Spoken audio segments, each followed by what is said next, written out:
of being China's most polluted. In fact, by some measures, it is the most polluted city on the planet over that period. Delhi Of course, की सर्दी धीरे धीरे बढ़ रही है, लेकिन हवा की गुणवत्ता में कोई सुधार नहीं दिख रहा है। सोमवार की सुबह भी दिल्ली के ज्यादातर इलाकों में AQI 400 के करीब दर्ज किया गया। कई साल पहले चाइना की कैपिटल बीजिंग वो शहर था जिसे स्मोक कैपिटल कहा जाता था, जहां गाड़ियां, कोयले की फैक्ट्रियां या ऐसे कहे धुंध ने आसमान को धुंधला कर दिया था।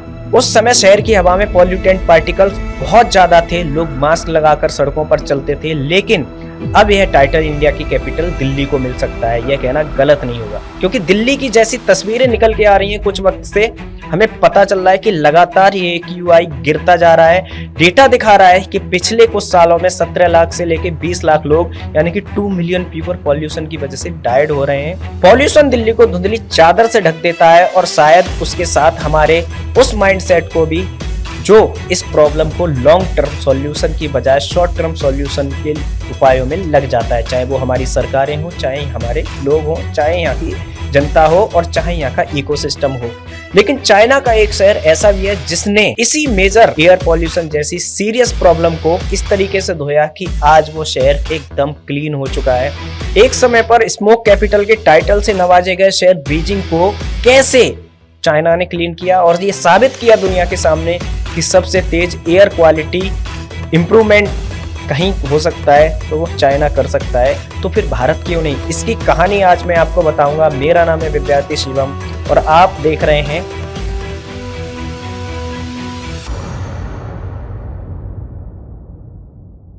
एक टाइम पर चाइना का कैपिटल ऑफ बाईसाइकिल्स कहा जाने वाला बीजिंग शहर बहुत ही फल फूल रहा था। सड़कों पर हजारों लोग अपनी साइकिल से ऑफिस, स्कूल, फैक्ट्रीज में जाते थे। उस समय कार खरीदना एक लग्जरी माना जाता था। चाइना के लिए साइकिल ट्रेवल मतलब सिर्फ ट्रांसपोर्ट नहीं था, बल्कि मिडिल क्लास के लिए एक एस्पिरेशन था। लेकिन जैसे जैसे देश इंडस्ट्रियल ग्रोथ की तरफ बढ़ने लगा, चाइना ने खुद को ग्लोबल पावर बनाने के लिए रेस में शामिल किया और डेवलपमेंट को तेजी से ग्रो करने लगा। फैक्ट्रीज खुलने लगी, इंफ्रास्ट्रक्चर बनने लगे और बड़े बड़े पुल तेजी से बनने लगे। ऐसे समझ लीजिए कि बहुत जल्दी बदलाव आना शुरू हुआ जब साइकिल पर चढ़ने वाले लोग भी कार खरीदने लगे। चाइना बहुत तेजी से ग्रो करना चाहता था, मतलब कार इक्वल टू स्टेटस जैसा इस समय भारत में चल रहा है। साइकिल को धीरे धीरे पीछे छोड़कर लोग कार से जाने लगे। बीजिंग में लोगों का लाइफ स्टाइल तो अपग्रेड हुआ, लेकिन एक कीमत पर विकास के लिए एक बदलाव ने नए खतरे को पैदा कर दिया और वो खतरा था एयर पॉल्यूशन। आप ऐसे समझिए कि यूनाइटेड नेशंस ने बीजिंग में रहने के लिए स्टेटमेंट दे दिया कि अगले 20 साल तक आप बीजिंग में मत रहिए। लेकिन बीजिंग में जितना पिछले 20 सालों में डेवलपमेंट देखा उतना ही शायद ही किसी शहर ने देखा हो। सिर्फ 2 दशकों में बीजिंग ने GDP को 178% बढ़ाया, पॉपुलेशन को 74% बढ़ाया और वाहनों की संख्या में 333% की बढ़ोतरी आई। पहले जहां साइकिल्स की बेल सुनाई देती थी, वहां अब कार, हॉर्न, इंजन स्मोक, फैक्ट्रियों का धुआं, सड़कों पर चलती गाड़ियों की लंबी लाइन, ट्रैफिक जाम और हवा में गाड़ियों से निकला एयर पॉल्यूशन।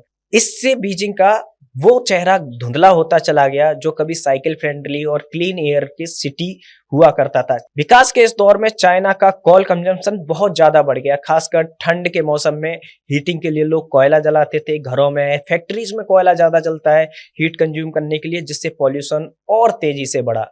बीजिंग का साफ साफ आसमान अब घने स्मोक में बदल चुका था। लोग मास्क पहनकर निकलने लगे, शहर की स्काई लाइन दिखानी देनी बंद हो गई थी, तारे भी नहीं दिखते थे रात में, सब कुछ काली धुंध की चादर में ढका रहता था। लोगों ने इस हालत को नाम दिया एयर पोकेलिप्स, यानी कि हवा की ऐसी हालत जो इतनी खराब है कि आप सांस नहीं ले सकते। इस पॉल्यूशन का असर यह हुआ कि दुनिया भर की हेडलाइंस में बीजिंग यह पहचान बनाने लगा और उसका नाम रख दिया गया मोस्ट पॉल्यूटेड सिटी। हवा इतनी जहरीली हो चुकी थी कि लोग लगातार खांसी, सांस लेने में दिक्कत, इरिटेशन, अस्थमा जैसी बीमारी, हेल्थ प्रॉब्लम और कहीं कहीं कैंसर की प्रॉब्लम से भी जूझ रहे थे। सड़कों पर बच्चों को मास्क में खेलते देखा जा सकता था, लोग जॉगिंग करने के लिए मास्क लगा के निकलते थे। 2017 में यूएस कि नेशनल एकेडमी ऑफ साइंस में एक स्टडी की गई जिसमें लंबे समय तक इस तरीके के एक्सपोजर से लोगों की लाइफ किस तरीके से घट जाती है, इस पर पूरी रिसर्च आई। हार्ट अटैक के साथ साथ किस तरीके से आर्टिलरी डिजीज और फेफड़ों की डिजीज बॉडी में होते हैं, इस पे पूरी डॉक्टर्स की रिसर्च बैठी और रिसर्च में कहा गया कि इस तरीके की बीमारियों की जो स्ट्रेंथ है वो इसलिए बढ़ रही है क्योंकि ये एयर पॉल्यूशन से हो रहा है, तो इसे नजरअंदाज नहीं किया जा सकता। अब सारा सवाल यहाँ पे आके खड़ा हो जाता था कि बीजिंग जिस तरीके से प्रोग्रेस कर रहा है उसकी क्या कीमत हो सकती है, क्या यह कीमत लोगों को अपनी हेल्थ को कंप्रोमाइज करके चुकानी होगी, क्या बीजिंग कभी फिर से साफ आसमान देख पाएगा। लेकिन बीजिंग ने हार नहीं मानी। 2013 में बीजिंग सरकार ने सबसे पहले इसका मॉनिटरिंग सिस्टम बनाया, ग्रीन टेक्नोलॉजी स्थापित की, सबसे पहले कदम उठाया कि पॉल्यूशन को मीजर कैसे करना है। कम तो बाद में होगा, पहले हम अगर सब जगह से मीजर कर पाए वो ज्यादा जरूरी है। 2016 में बीजिंग में इस तरीके की एयर क्वालिटी इंडेक्स सिस्टम को बनाया गया कि वो एक एक अलग अलग एरिया में अलग अलग क्वालिटी को मीजर कर सके, बाकी सॉइल को मीजर कर सके। इस तरीके से उन्होंने यह पता लगाया कि कौन सा एरिया कितना ज्यादा पॉल्यूटेड है। यह पता लगाया गया कि सबसे ज्यादा ट्रांसमिशन या एमिशन पॉल्यूशन का कहाँ से हो रहा है, इंडस्ट्रीज से या फिर लोगों की कार से या फिर गंदे पानी से। स्टेप 2 में उन्होंने ट्रांसपोर्ट और एनर्जी सेक्टर पर एक्शन लेना शुरू किया। ये ऐसे एक्शन से जिनके ट्रांसमिशन से पॉल्यूशन कंट्रोल किया जा सके। गवर्नमेंट ने ट्रांसपोर्टेशन सिस्टम को कंप्लीटली ट्रांसपेरेंट बनाया, जगह जगह सीसीटीवी फुटेज लगाए गए, सेंसर्स लगाए गए। जितने ज्यादा लोग पब्लिक ट्रांसपोर्ट को यूज करेंगे उतना ही कम प्राइवेट कार इस्तेमाल होंगी और इससे व्हीकल एमिशन उतना ही कम होगा। कंस्ट्रक्शन को वहां पे धीमा किया गया, खासकर जो ठंड का समय है उस समय, जिससे कि गैस चैम्बर ना बने। गोल क्लियर था, लोगों को पब्लिक ट्रांसपोर्ट पे लेके आना है। इसके साथ साथ चाइना ने खासकर बीजिंग में इलेक्ट्रिक मोबिलिटी की तरफ शिफ्ट करना शुरू किया। धीरे धीरे बीजिंग की सड़कें, रोड, साइकिल पाथ, मेट्रो सब इलेक्ट्रिक में कन्वर्ट होने लगे, ट्रांसपोर्ट भरने लगे इसकी वजह से। और फिर क्या हुआ, चाइनीज गवर्नमेंट ने पैदल चलने वालों के लिए नई योजना बनाई, साइकिल स्टैंड फ्री में बनाए गए जिनकी देखरेख गवर्नमेंट करती थी, जिससे कि लोग ज्यादा से ज्यादा बाईसाइकिल्स यूज करें। इसमें मुश्किल था लेकिन सबसे इफेक्टिव और जरूरी कॉल था कि क्लीन एनर्जी की तरफ बढ़ना, या ऐसे कहीं ग्रीन एनर्जी की तरफ बढ़ना। यूनाइटेड नेशन एनवायरनमेंट प्रोग्राम की रिपोर्ट बताती है कि 2005 में बीजिंग में कोल टू गैस ट्रांजिशन शुरू हो गया था।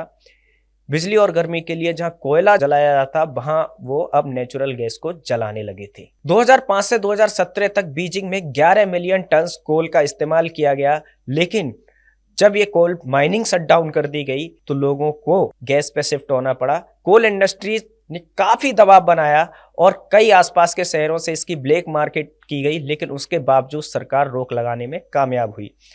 उसके बाद कई सारे ऐसे प्रोजेक्ट शुरू हुए। बीजिंग नॉर्थ बॉर्डर सरकार ने बहुत बड़े स्तर पर पेड़ लगाए, एक तरह से पूरा ग्रीन वॉल खड़ा कर दिया ताकि अलग अलग हवा में घुलने वाले सैंड पार्टिकल्स को कंज्यूम करके एक अलग तरीके से हवा को प्यूरिफाई किया जा सके। एयर प्यूरिफायर के टावर लगाए गए जो एयर को सक करते थे और फिल्टर करके फिर से वातावरण में छोड़ते थे।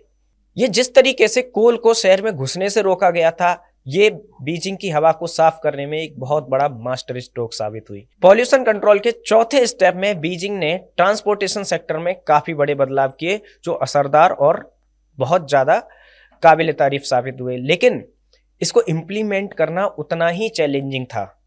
यह किसी डिसीजन को ऐसे समझ लीजिए कि लाइसेंस को रद्द करना गाड़ियों के, कार को छीनना, खरीदने पे बैन लगाना, इस तरीके से था। तो लोग बहुत जल्दी सरकार को इम्प्लीमेंट नहीं करने देते।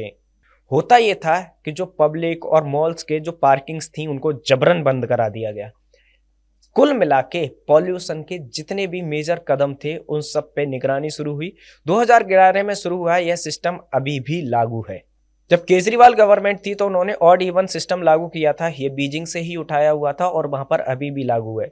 इस सिस्टम में आपकी गाड़ी की नंबर प्लेट तय करती है कि आप किस दिन गाड़ी चला सकेंगे या किस दिन गाड़ी नहीं चला सकेंगे।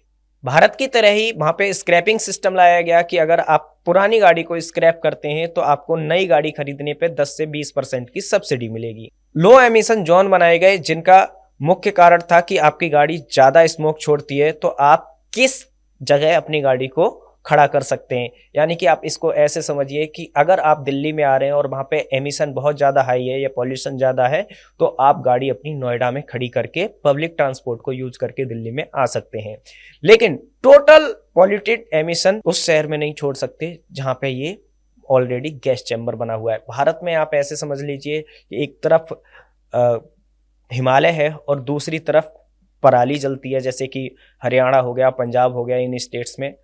तो जब आम आदमी पार्टी की सरकार थी तो ये कहते थे कि पंजाब और हरियाणा की गलती, अभी वहां पे उनके लोग हैं तो वो कह रहे हैं दिल्ली सरकार कर क्या रही है। नेताओं का काम है एक दूसरे पे टालना, लेकिन इन नेताओं के बच्चे यहाँ पे नहीं पढ़ते हैं तो उनके बच्चों का फेफड़े खराब नहीं हो रहे हैं, फेफड़े खराब हो रहे हैं यहाँ पे जो लोकल लोग हैं, जिनके बच्चे यहाँ पे पढ़ते हैं, जिनके लोग यहाँ पे रहते हैं, जो लोग खुद यहाँ पे रहते हैं। बड़े बड़े पॉलिटिशियंस के घर में आपको एयर प्यूरीफायर से लेके बड़ी बड़ी चीजें मिल जाएंगी। आजकल मिडिल क्लास भी एयर प्यूरीफायर ले रहा है क्योंकि बहुत सारा सस्ता हो गया है और मिलता है।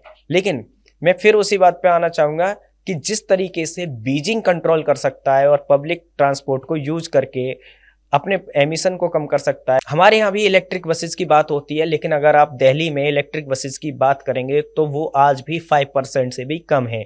गवर्नमेंट काफ़ी करना तो चाहती है, लेकिन फिर भी आपको रोड पे ऐसी गाड़ियां चलती हुई मिल जाएंगी जो जम के धुआं फेंक रही हैं, और वो गवर्नमेंट बसेज ही हैं।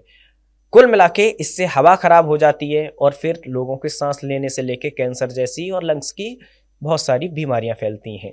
बीजिंग ने सिर्फ इतना ही नहीं किया, उन्होंने रीजनल एक्शन प्लान बनाया। उन्होंने बताया कि लोकल म्यूनिसिपल में जो एरिया वाइड डिवाइड करके कि किस तरीके से इसका काम किया जाए। कुल मिला के लगभग 70% से 80% तक पॉल्यूशन कम हुआ। अगर बीजिंग बदल सकता है तो कोई भी शहर बदल सकता है, फिर हम क्यों नहीं। हम इस पे काम ही नहीं कर रहे हैं, ना ही हम करना चाहते हैं।